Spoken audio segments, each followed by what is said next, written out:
اللہ کے نیک برگزیدہ بندے، مقبول ترین بندے، اللہ والے، اللہ کے ولی، بزرگان دین رحمہم اللہ علیہم اجمعین کے واقعات اور مختصر سے حالات اس نیت سے عرض کر رہا تھا کہ ہمیں بھی اپنے گریبان میں جھانکنے کا موقع ملے، ہم لوگ بھی یہ سوچیں کہ یہ اللہ والے تھے، پیٹ بھی تھا، نفس بھی تھا، بیوی بھی تھی، بچے بھی تھے، پیاس بھی لگتی تھی، بھوک بھی لگتی تھی، کپڑا بھی درکار تھا، سردی گرمی بھی آتی تھی، ان لوگوں نے اللہ کی رضا کیسے حاصل کی؟ نیت میری کسی کی تردید مقصود نہیں، سمجھانے کے لیے کہتا ہوں جیسے سڑک پہ پیدل آدمی چل رہا ہو اور پاس سے کار گزرتی ہے تو دل میں خیال آتا ہے کہ میرے پاس بھی کار ہوتی۔ ان اللہ کے نیک بندوں کو دیکھ کر میں اور آپ کیوں نہیں سوچتے کہ میں بھی اللہ کا نیک بندہ بن جاتا؟ کوٹھی بنگلہ دیکھ کر، لمبا چوڑا کاروبار کارخانہ دیکھ کر آدمی کے دل میں آتا ہے یارو یہ کارخانے دار ہے، میں اس کا مزدور ہوں۔ تیرے دل میں یہ بات کیوں نہیں آتی کہ میں نماز بھی نہیں پڑھتا اور فلانا ساری رات سویا ہی نہیں؟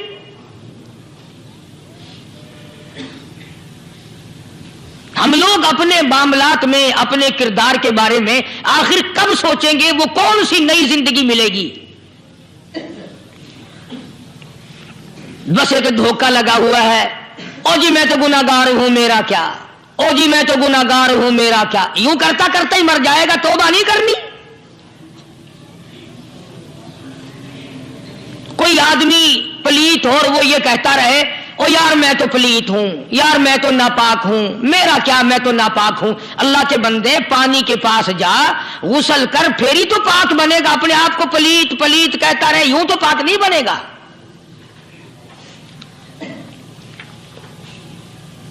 یہ اللہ والے جو ہوتے ہیں آدمی کے اندر کو ٹھیک کرتے ہیں۔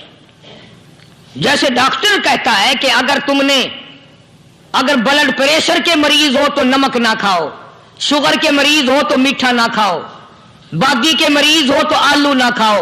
اللہ والا کہتا ہے اگر تمہارے اندر شرک کی بیماری ہے تو خدا کے دروازے کے سوا کہیں نہ جاؤ۔ اللہ والے اندر کا علاج کرتے ہیں، روحانی علاج کرتے ہیں، اس بیماری کا علاج کرتے ہیں جو قبر میں کام آئے گی۔ جب اللہ والوں کی مجلس میں بیٹھو گے تو وہ تمہیں یہ بتائیں گے کہ نبی کی سنتوں کے پھول چھوڑ کر بدعت کے کانٹوں کی طرف نہ جاؤ۔